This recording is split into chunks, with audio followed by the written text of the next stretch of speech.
you're joining me, Rebecca Hope, from Block News in an episode of Meet the Makers. And today we are being joined by Josh from Ehab. We're really excited to have you here to talk about how you're using blockchain technology to transform housing and development globally, right? That's correct. Thanks for having me, Rebecca. Okay, it's such a pleasure. And let's start with just talking about how this was birthed and what your plans are for the future. So about 2 years ago, I graduated from university, having studied environmental science. And throughout the course of my degree, it became pretty clear that the way that we were building our world, so the way that we're building our cities, was pretty detrimental to the environment. And so I thought, well, I'm interested in cities. Is there some way that I can help allow us to build them better? And so I initially set out with my friend to create just an eco property development company. But over the course of a couple of months of trying to do that, we had an investor lined up, a developer lined up. It unfortunately fell through, but we learned quite a lot about the struggles of smaller property developers trying to do things differently. Mm-hmm. So we then looked to create a platform to bring down these barriers to people using 3D printed manufacturing technologies or modular manufacturing technologies, and to connect them to smaller projects. But again, although we learned a lot, it wasn't quite the right fit. And then we sort of discovered blockchain in early 2017 and realized that this could be an incredibly interesting technology for helping us optimize lots of the different processes that go along with a construction project. And we realized this was the key to helping make sustainable construction technologies reach the mainstream. Mm-hmm. So what are you seeing in terms of environmental development, environmentally friendly development? Do you see that there needs to be a little bit of a push for the guys, the smaller guys, or what is the real problem here? I think there's a few different problems. So I suppose the first is that the construction industry is incredibly old school. A lot of people are making a lot of money, and there isn't necessarily a reason for them to change the way that they're doing things. You know, why fix something that isn't broken? They're making lots of money building homes the way they've built them for the last 50 years. So I think that's one reason. The other reason is that there hasn't really been any external forces pushing them. So government have never had a reason to want to see this change. These companies have still been getting lots of investment. And so I think the two trends that are incredibly interesting, which are now allowing change to occur, is first and foremost, governments on a local and national and international level are now recognizing that if we are to tackle climate change and prevent its worst effects, we have to create sustainable cities and ideally sustainable smart cities, ones that are interconnected and that can mean that people live much better. But probably the most fundamental part of that is the growth in impact investment that we're seeing. So for the last 5 years, impact investment has been growing at 20% per year. So it's a huge amount of money is now coming into primarily renewable energies, because they're now becoming much more competitive in terms of returns. But that same trend is occurring in terms of sustainable housing as well. So at the moment, you could probably build a sustainable home for just slightly more than you would a normal home. But as more money is pumped into that sector, you'll see that come down. And then that's when I think the real tipping point will be in terms of seeing these technologies reach mass market. So essentially what you're doing is you're creating a new ecosystem whereby the community can have a say in what is being developed, and you're creating kind of a healthy ecosystem from what I can see. It's decentralizing the decision-making process, whereas in the past, you would have investors deciding, whoever had the money would buy the land and decide what is done with it. But now you're actually involving the community. Can you describe how that is architected, that your design of your system?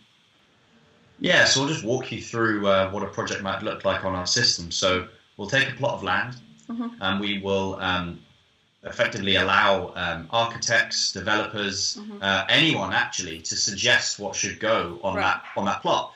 So someone might suggest, let's have 10 houses here. If that particular suggestion gets the most votes from the community and gets sort of the best reception, then that would be the idea that would move forward on our platform. And so the architect would be brought in, the developers would be brought in into a joint venture, and then the investor can see that because it's the most popular idea, then obviously it's a good investment opportunity. And as long as the financials stack up, then they would invest in the project and you could see that project be built. And I think it's that people first piece which makes it different from sort of any of the other sort of ways that we've built housing in the past. Mm-hmm.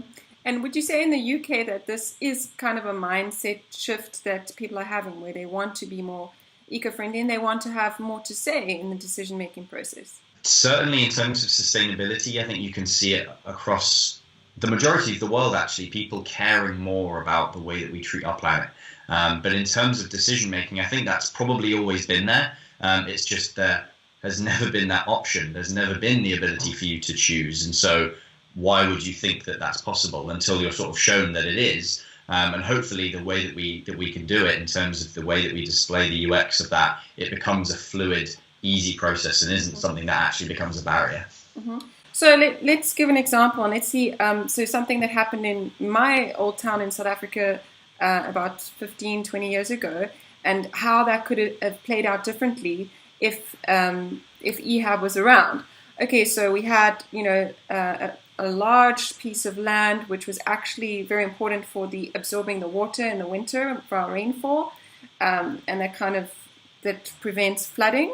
And so what happened was the guys with the money, which is a very few amount of people in South Africa, bought this property and just put a bunch of homes up there. And now we're having floods and other problems.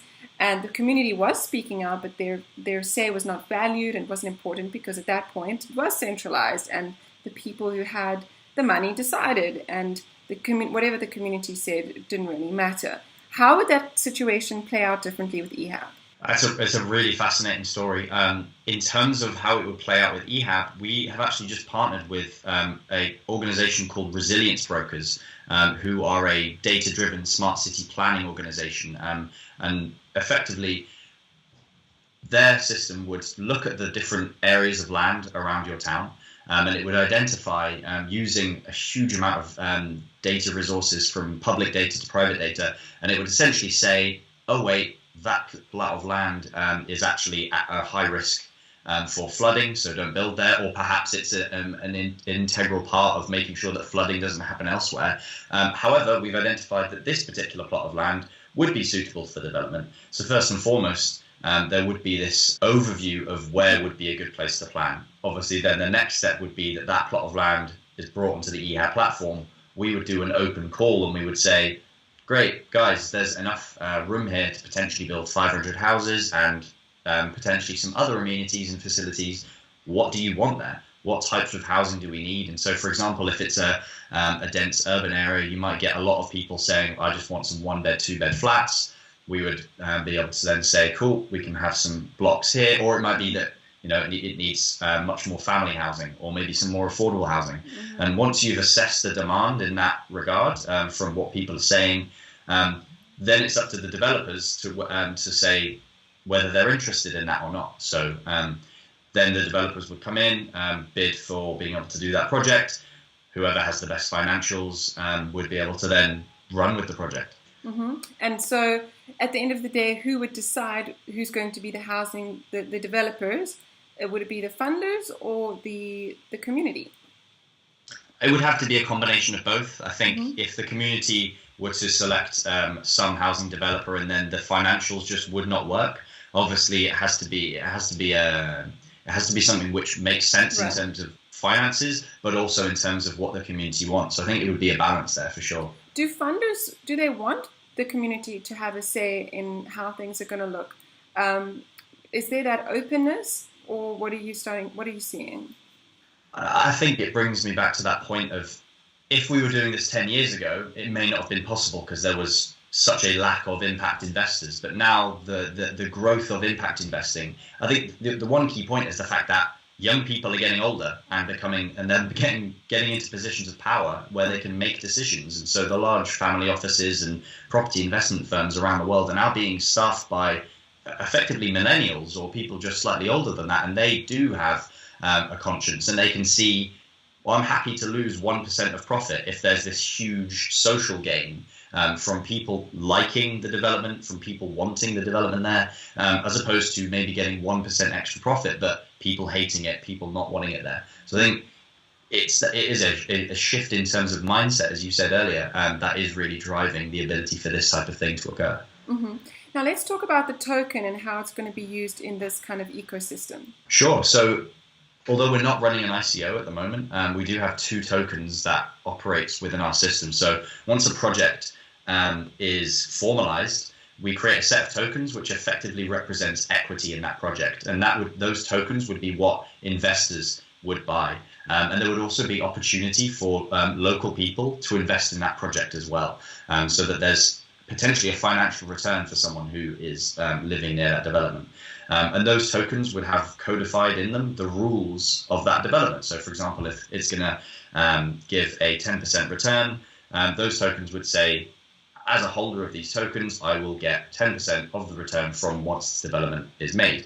The second tokens that we use are effectively throughout our project management system that we deploy during the management of the project. And I think this is probably one of the most exciting parts for us, because what we're trying to do is optimize this process as much as possible to cut costs, but also to make it more transparent. And these tokens track the financial flow of the different parts of the project, meaning that you don't have to have this sort of constant back and forth with your lawyers and with your bank, which is currently what happens in the development process. And everything is just managed automatically with these tokens, and then the final payments are given at the end of the project. Tell me about this in terms of the bigger scheme. Are there other companies doing this? Yeah, there is one company called DigiBuild, and they're creating a blockchain-based project management system solely for commercial development, and they're solely based in the States. Okay. Met those guys when I was over there in San Francisco. Really, really great team. I can't think of any other companies which are doing the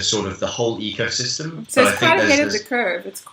And the idea is engagement, as you've said before, to engage the whole community and decide how things are going to be built. I think it's amazing because you see also so much standardization, especially in the United States. You have you can go into any state and there'll be the same stores and the same setup, and everybody needs a car, because unless you're in big cities like New York City, Chicago, whatever, you basically need a car because everything's really spread out. And I see, in Europe, obviously they have a longer history, so there's a different layout. So do you think that this is also going to play a role in city planning in the future and how your city is going to look?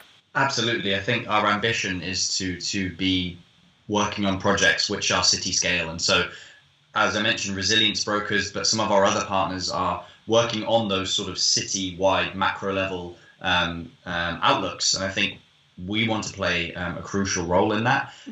But at the end of the day, we need to plan our cities better. We need to make them better. And I think our tool can be something that can give people a voice and also make sure that things are just managed in a better way. Mm-hmm.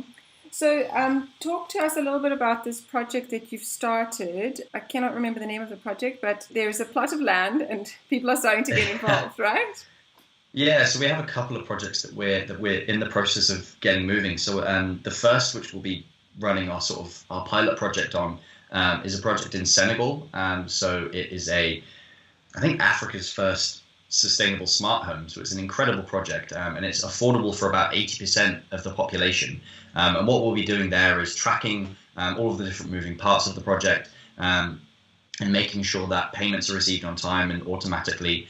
And that will sort of be our first test bed. And then in the UK, we've got a 91 home eco neighborhood project that we're sort of trying to just finalize at the moment in terms of who's going to be building what, and also when can we consult the community about the different stages of that project. About the developers, how do you make sure that they are actually using eco-friendly materials? So all of our partners at the moment use modular or off-site or 3D printing manufacturing technologies. And fundamentally, the point of those technologies is that they are sustainable. And so really, it's up to us in terms of our due diligence process to make sure that they are doing that.